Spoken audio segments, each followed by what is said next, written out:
welcome. You're listening to the X22 Report. My name is Dave, and this is episode 508, and today's date is December 22nd, 2014, and the title of this episode is the U.S. Government Pushing War Between the Police and the People? Let's get into the economic collapse news. Now, we understand that many countries in the Eurozone, they are doing horribly, but one sticks out in particular, and that is Greece. And they were kind of the start of this going back about 4 years or so when the IMF, the EU came in, gave them their first tranche, and of course the corporate media, the governments were all out there saying, everything is fine. We solved the problem. We put Greece into debt. They have to impose austerity on the people, and everything will be just fine. Well, 4 years later, it seems like these brutal austerity measures in Greece have highlighted the poverty and inequality in the country, undermining democracy. A damning new report by the International Federation for Human Rights has said. The organization also said that the austerity measures and a failure to tackle the fundamental social needs have triggered a sharp rise in unemployment that has exacerbated pre-existing inequalities. The government's move also forced the most vulnerable sections of the population to pay the highest toll in the crisis. The organization said not only the Greek authorities are to blame, but EU and IMF also violating their obligation under international law that forced the struggling Greek economy into draconian bailout deals. And we can see right now, we all knew this was going to happen.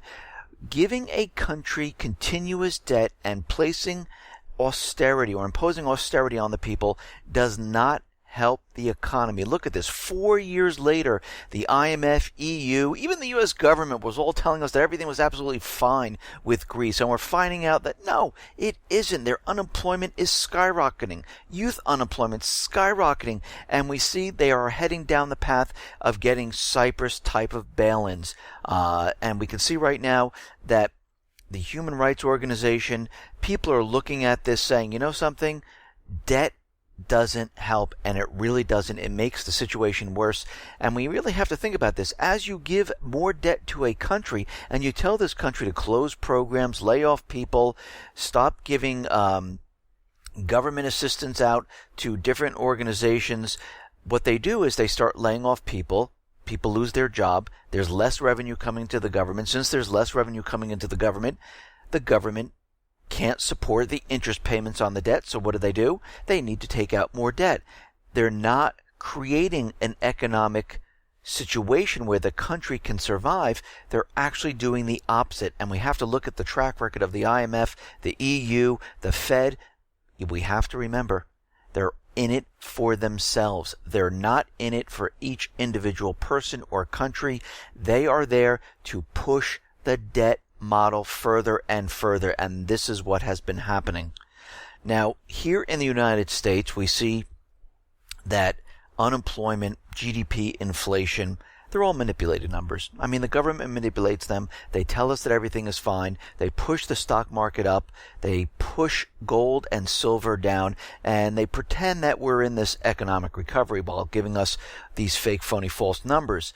But we see across the country there are more and more tent cities popping up. People are not able to make it. Out in Detroit, we see there are many tent cities popping up. The city's homeless numbers swelled over the past decade as manufacturing and other jobs disappeared and homes were lost during the national foreclosure crisis.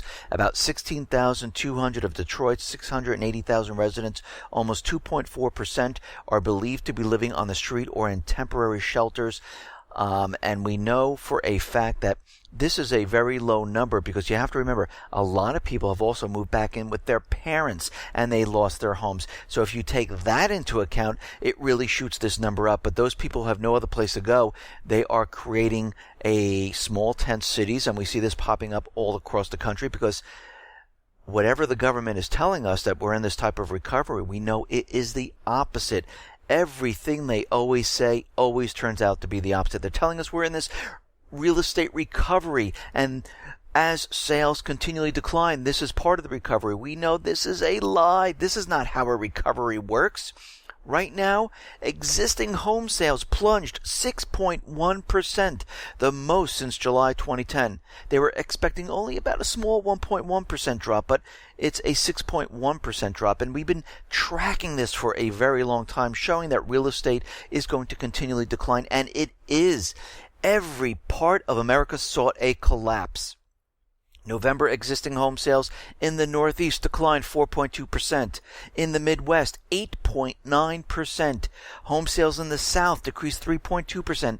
Home sales in the West dropped 9.6%. But don't worry, the U.S. government, the central bankers, they are planning something starting 2015. Freddie and Fannie Mae, they are going to pretty much do away with down deposits. They're going to make it like 3% or so. And of course, they're going to have different programs where you can actually put 0% down. They're going to try to push this bubble bigger. They're trying to get more people in. If you have a heartbeat, they're going to get you into this. They're going to push the bubble as high as big as they possibly can, just like they're doing with the automobile industry. They are taking every single subprime borrower right now, and they're pumping the bubbles up bigger and bigger. And what we're finding in the auto industry is delinquencies are rising. The people cannot meet their payments. We're going to see the same thing happen with the real estate bubble. Of course, they're going to put like nothing down, and they're going to take adjustable rate mortgages. We saw this before. It was 2008. And what did the people do? Since they have nothing invested in the home, there's absolutely no money, they walk away from it. We're going to see the same thing happen once again. Now, of course, here in the United States, they're telling us that retail sales are really picking up. The Christmas season is doing fantastic. We know this is fake, phony, and false. We're going to see more store closings come 2015 when they finally come out with their numbers and say, okay, Christmas season wasn't that great. They're hoping for a really bad snowstorm so they can blame it on that, but I don't think that's going to happen at this point. What we are seeing, though, and this is a great indicator, the Baltic Dry Index, it has dropped once again down to 803 points. Now, we know we're coming close to that 647 point. That was during the time of the Great Recession. Right after 2008 to 2012, the Baltic Dry Index dropped from 11,000 to 647 points. We are at 803 right now. It is continually falling every single week. And the Baltic Dry Index is raw material, which is used for factory production. And speculators cannot manipulate this. Governments cannot manipulate this. And this is why this is a good indicator to look at. And we see that it is continually dropping every single week, non-stop. Now, the IMF is out there, and they are telling us that the drop in oil prices are going to persist. It's here to help global growth. The recent drop in oil prices should persist, helping to boost global economic activities by up to 0.7% points next year. And this is coming from the IMF economists. And of course, what they're trying to do is they're trying to push the retail markets on all the private Western Central Bank countries. They're trying to make this into a great holiday season to show everyone, yes, the economy is recovering. But I really don't think this is happening. Many of the people that I speak to, they are not taking their money and going out and buying extra gifts. They're not going out buying extra things. Actually, what they're telling me is, well, it allows me to fill up my car a little bit more, and I can use the gas in my car for a little bit longer, but I'm not really having extra money to go out and purchase these goods. So I think what they're trying to do is not going to work. I'm going to see gas go right back up come 2015. Might not be in January, but around the spring or so, we're going to see the gas prices go right back up to where they were, because the economy will not be getting better whatsoever. Now, Saudi Arabia is out there, and they're saying that it would not cut output to prop up oil markets, even if non-OPEC nations did so. Demand right now for oil has slowed, so they're increasing production. That makes no sense whatsoever. If the demand is slowing, you cut production. But why are they increasing production? Something is going wrong here. Something doesn't seem right. Now, these tumbling oil prices could unleash social unrest across those other countries where the United States government, the central bankers, are trying to get into, such as Venezuela, Nigeria, Iran, Russia. And we can see right now oil-dependent economies will be hit worst. And first, other countries dependent on oil revenues, such as Venezuela, Nigeria, Iran, and Russia, want prices to rise sooner than later so they can balance their books and salvage their teetering economy. Central bankers are counting on the dramatic fall in oil prices to trigger social unrest and political uncertainty in these countries. And of course, as we know, the U.S. government, the central bankers, they try everything. They bring in protests like the umbrella protest in China. They're trying to get a huge type of protest going to pretty much make a regime change in China, but it doesn't seem like this is working out well. They did this in Ukraine. They did this in the Middle East.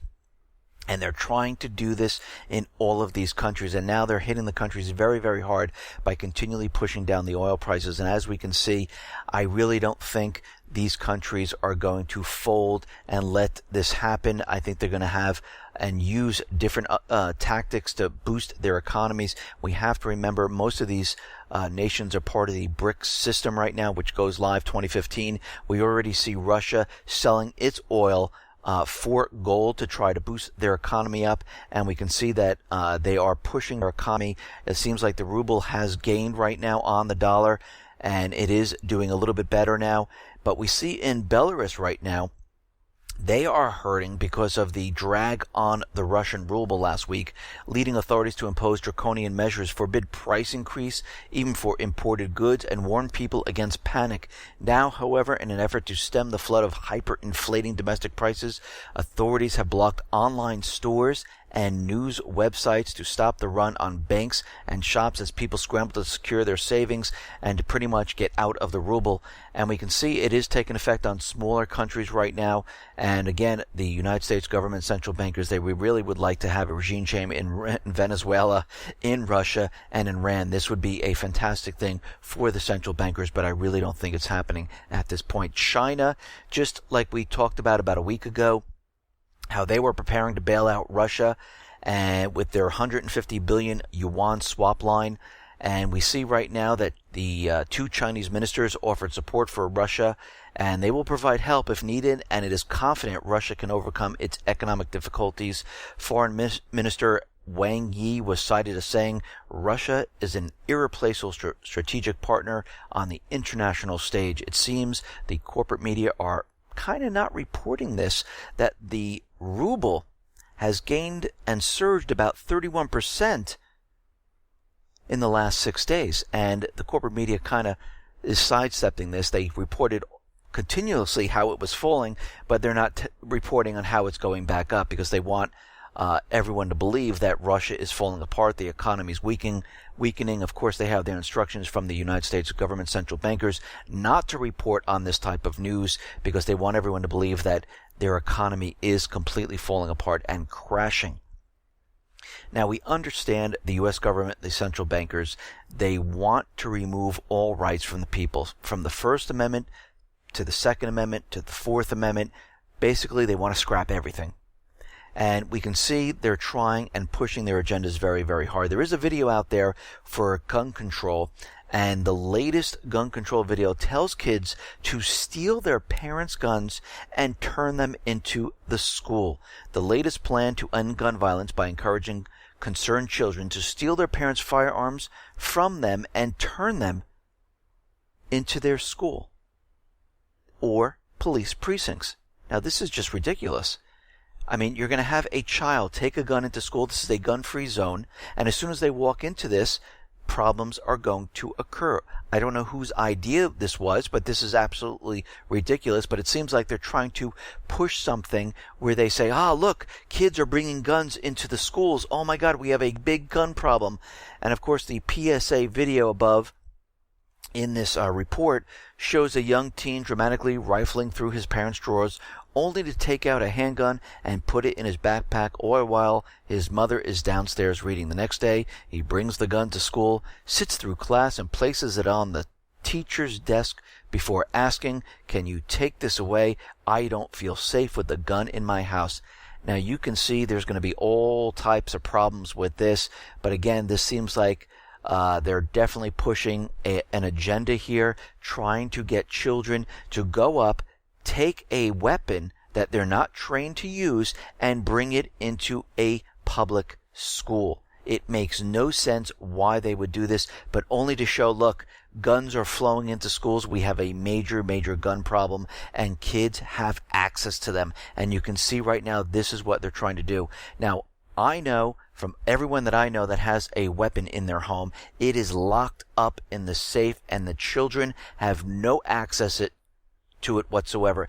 Even the people and myself, I know, I take my weapon and I even have a lock on the trigger in the safe. So guess what? The children have no access, and even if they decide to break into the safe, which is going to be very, very difficult, they will have another barrier, and I don't keep the bullets with the weapon. They are separate and apart from that. So, I mean, anyone that is that knows anything about weapons or is trained with weapons, they know not to do anything like this, to leave the weapons laying around and having your children just pick them up and bring them to school. So this seems like it's really part of their agenda, and they're pushing this pretty darn hard. Okay, now as we know, Obama has signed a memorandum pushing his agenda, which is being pushed by the corporations, the central bank, to bring illegals into the country. And we can see right now the U.S. Customs Border Patrol agents have had their authority to detain illegal aliens reduced. Some have been disarmed, and they are seeing cuts in their paychecks because they just want the illegals to come right over the border. Remember, they built detention centers where they're going to house these illegals, then they're going to put them on a bus and then send them to different parts of the country. And we can see right now, this is an agenda that they're really, really pushing. And we can see that one agent said most Americans would be shocked to see the criminal records of the average illegal male immigrant.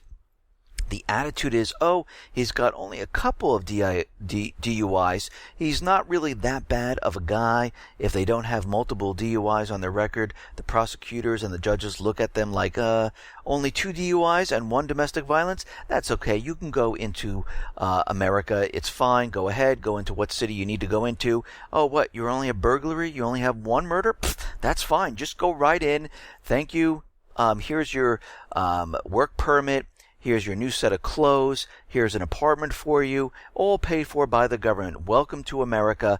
And we're just letting all the criminals in. And we can see right now they're limiting the ability of the Border Patrol agents to stop these illegals. They're taking away their M4 carbine rifles. They're telling them that there is some type of problems with these weapons and there's safety issues, and this is why we need to take them away. And we can see this is all part of the agenda, and it's allowing them to come right into the country with absolutely no problem whatsoever.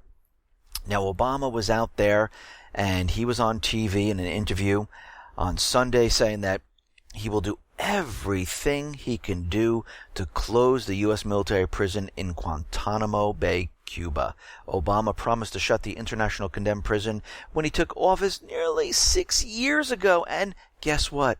Absolutely nothing. So he's saying the same thing over and over again, not doing anything. It's called lying. That's what it's called. And we have to look at this and say, why isn't he closing these prisons? Well, he signed yet another annual defense bill, which we all know, but inside of this forbids the closing the detention center of Guantanamo Bay, leaving a pledge to close the site made on his first day in office unresolved. So basically, there is a clause inside this defense bill, and it forbids him from closing it. And he signed it.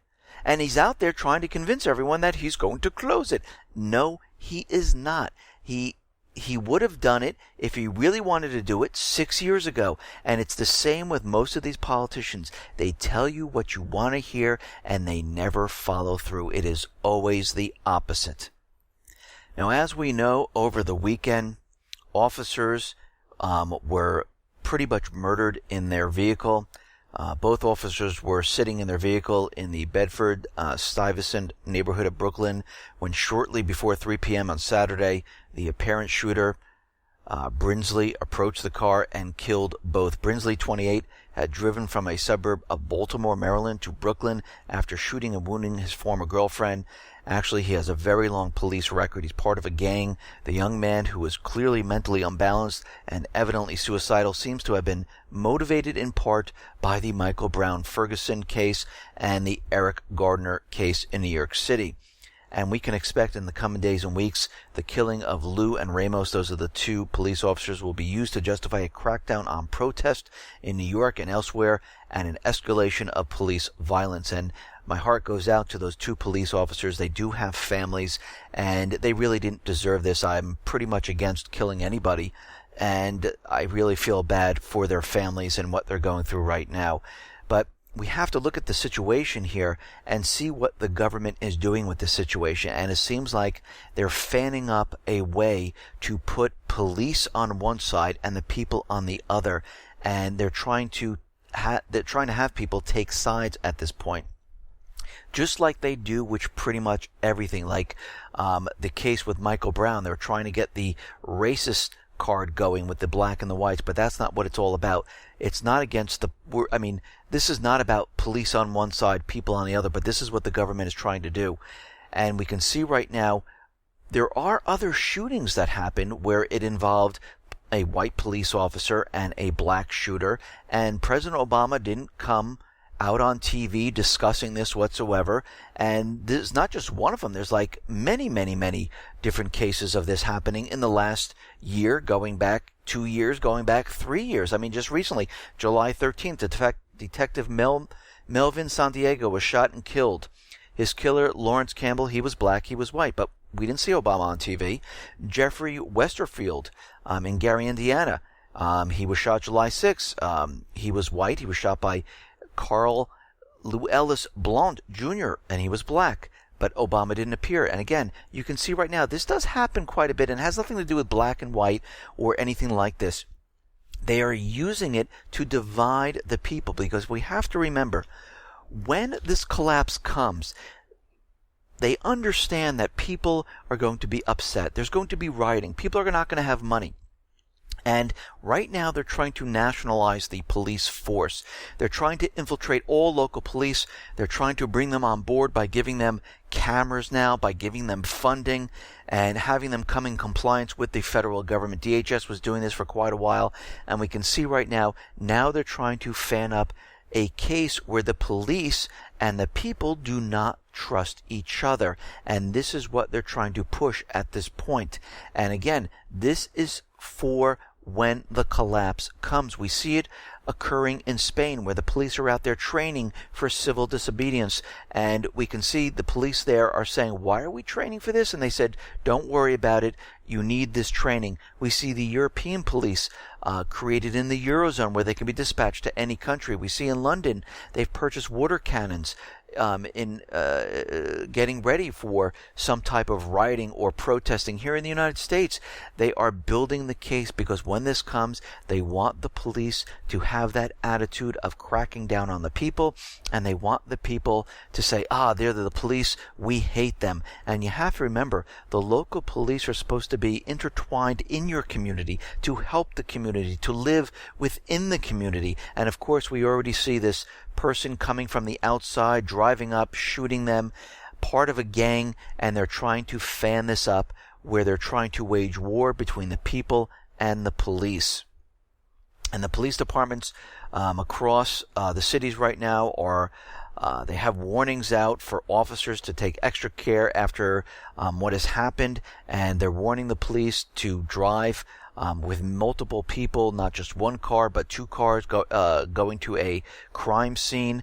And we can see right now Giuliani is out there, and he's saying President Obama has engaged in propaganda, encouraging people to hate the police. And this is coming from the former mayor of New York City, Giuliani. We've had 4 months of propaganda, starting with the president, that everyone should hate the police. Giuliani said during the appearance on Fox News earlier Sunday, the protests are being embraced, the protests are being encouraged, the protests, even the ones that don't lead to violence, A lot of them are now leading to violence, and we can see that from agent provocateurs. All of them lead to one conclusion, is that the government is trying to push their agenda. And again, we can see they're doing whatever they possibly can, and we can see during these peaceful protests, we did have agent provocateurs in there trying to get the people going, and we can see right now they're doing it right now with the police and the people.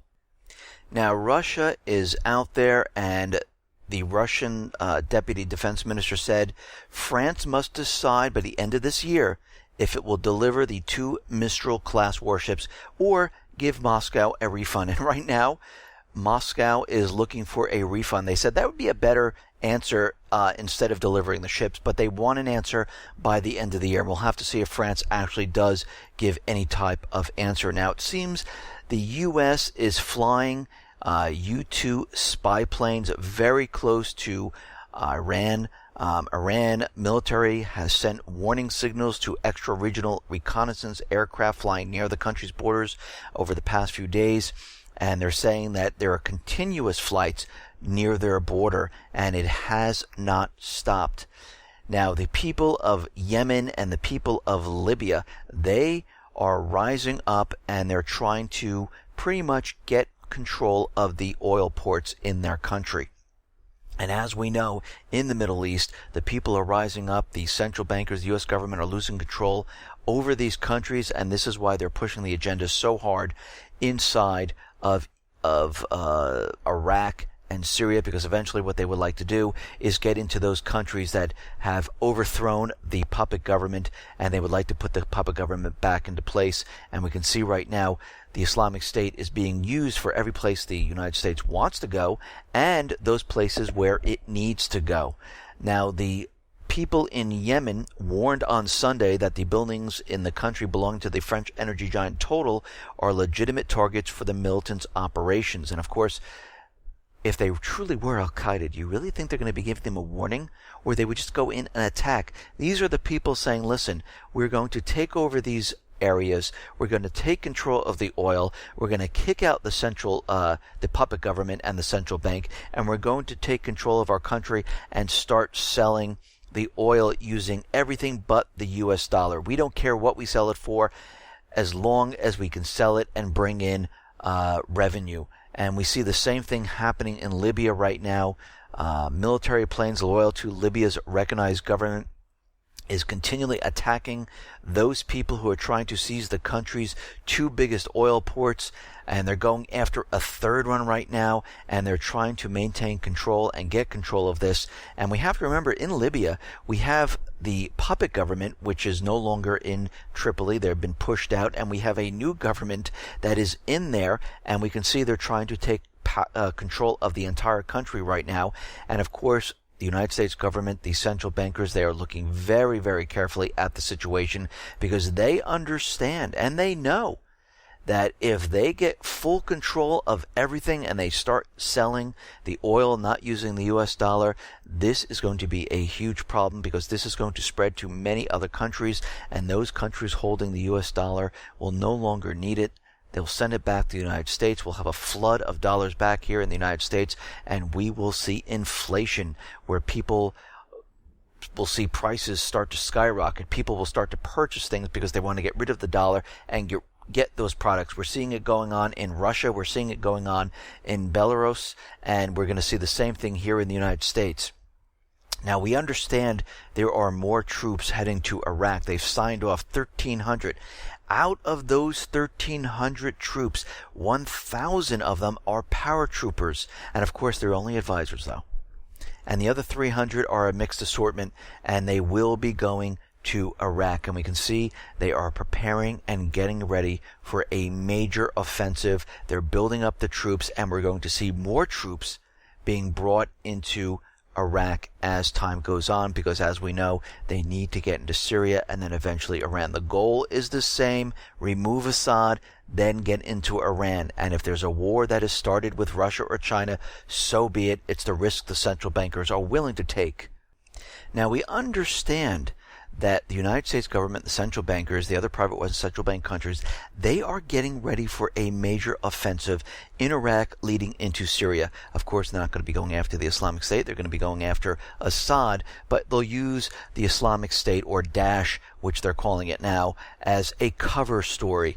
Now, we can see right now that the United States government, the central bankers, have commandeered an air base in Iraq. They're setting up a division headquarters. We see more troops heading over there. But since June, the U.S. military has been slowly stockpiling massive amounts of gear coming out of Afghanistan at a depot in Kuwait in preparation for the pretty much for the Allied offensive against the Islamic State.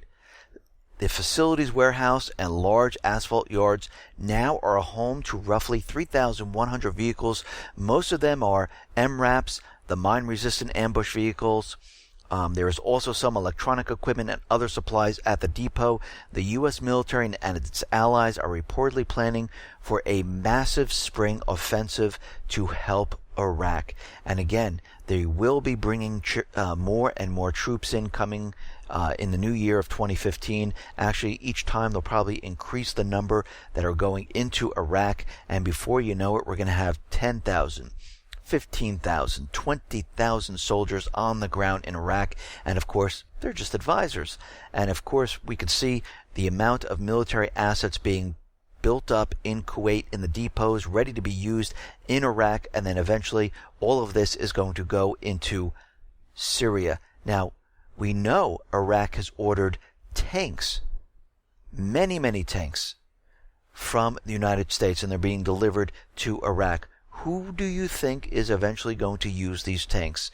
Well, these most likely will be used by the United States soldiers there, and they will probably be used for the offensive in Syria. And you can see they are definitely getting ready for something major to happen in this area.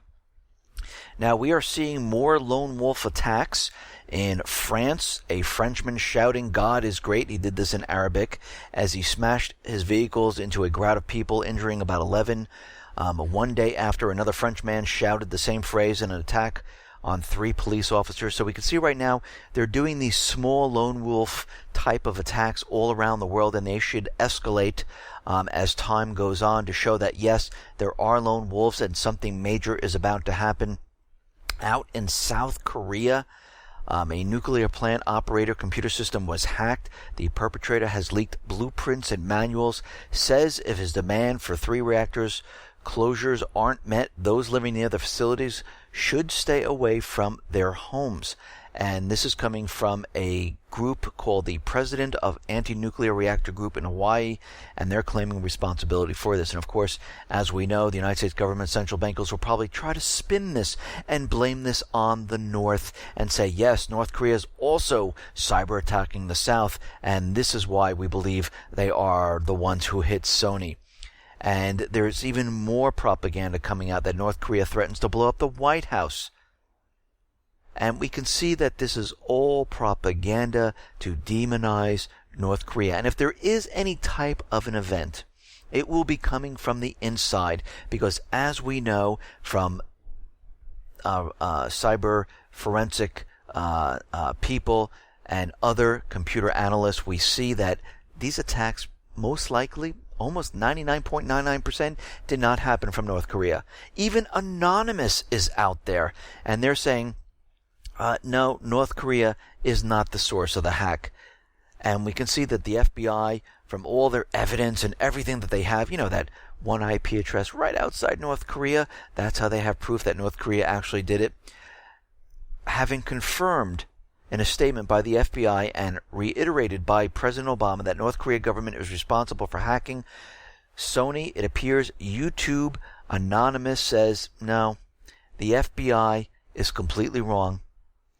Their evidence is being questioned by the hacking collective Anonymous and former Lulzik hacker Sabu. The hackers blasted North Koreans don't have the technical capabilities and added, we all know that hacks didn't come from North Korea, and all the evidence the FBI cites would be trivial things to do if a hacker was trying to misdirect attention to DPRK. And this is absolutely true. If it is a true hacker, they leave no clue whatsoever. They try to pin it on somebody else. Why would they leave the IP address in there, leading it right back to North Korea or a little bit outside of North Korea? It makes no sense. Why would they leave any type of code in there? An advanced actor would not do this. This is a complete setup, and they're pushing an agenda. That's all that's going on right now. And today, what do we hear? Well, North Korea is being hit with some type of an attack. North Korea's access to the internet has been hit with outages and is offline today, according to a network monitoring company. And this comes days after the U.S. government accused the country of hacking into Sony Corp. Basically, they are provoking North Korea, just like they're provoking Russia, just like they're provoking Syria, Iran. They're doing the same thing. They're trying to get this war started. North Korea, which has 4 official networks connecting the country to the internet, all of which route through China, began experiencing intermittent problems yesterday and today went completely black, according to Doug Midori, Director of Internet Analysis. The situation now is they are totally offline. And I don't know that someone is launching a cyber attack against North Korea, but it isn't normal for them. Usually they are up solid. It is kind of out of the ordinary. This is not like anything I've seen before, and this is coming from Midori. Maria Harf, a spokeswoman for the U.S. State Department, told reporters in Washington today she can't confirm reports of cyber attacks on North Korea and won't say what steps the U.S. may take in response to the Sony attack. And we can see right now, this all is being done to provoke North Korea. They're hoping that North Korea does respond in some way. And we see this happen, and it is a bully type of technique where they continually poke the country, and eventually they hope they can't take it anymore, and they lash out. And when I say poke, I mean sanctions. I mean accusing them of doing something. And we can see this is exactly what they want, because they're trying to push their agenda of getting the war started. And eventually, one country might go ahead and do something, and if they don't worry, the U.S. government central bankers will do it for them, and they'll make it seem like they actually did it. And we can see right now, there is a lot of propaganda floating around, and if there is some type of an attack here in the United States, it will be done from the inside. We already know they set everything up. There's kill switches on the New York Stock Exchange, on the BAT system, on NASDAQ. They are prepared there. If banks get hit with cyber attacks, guess what? The FDIC does not cover that. We already understand in that spending bill, the banks have covered themselves by having the FDIC cover their derivative market. They are prepared for this. They already have the bail-in documents ready to go. In England, in America, in Europe, New Zealand, Switzerland, Canada, they are prepared for what's going to happen next. Military assets have been placed all around the world in preparation for this. We see it in Eastern Europe. We see it in the Middle East and in the Pacific. Everything has been done. They are prepped and ready to go. They are positioned. And what are they doing right now? Well, they're trying to push Russia. They're trying to, with lowering the price of oil, they're keeping the production way up. Russia's being hit. Venezuela's being hit. Iran is being hit. North Korea's being hit. All of these countries are being hit, and they're trying to squeeze them at this point because they understand eventually what's going to happen is they're going to squeeze, and if they can't make them do something, I'm talking about the other countries, they will then go ahead and prepare and do something and make it seem like it was one of these countries. And again, we have to go back to what Janet Napolitano said. She said not if, but when. Other government officials have been warning us of a cyber 9/11, a cyber Pearl Harbor, and we know for a fact they have been prepped for this. I believe back in 2003 when we had the East Coast blackout, I was in Manhattan at that time. I do believe this was a test run to see if they could knock out power in certain areas, and they succeeded. We saw dry runs out in the west attacking certain areas. We know they just have to hit a couple transformers and they can bring down the grid very easily. Listen, everyone, thanks a lot for listening. Be well, be safe, and especially be prepared. Thanks a lot.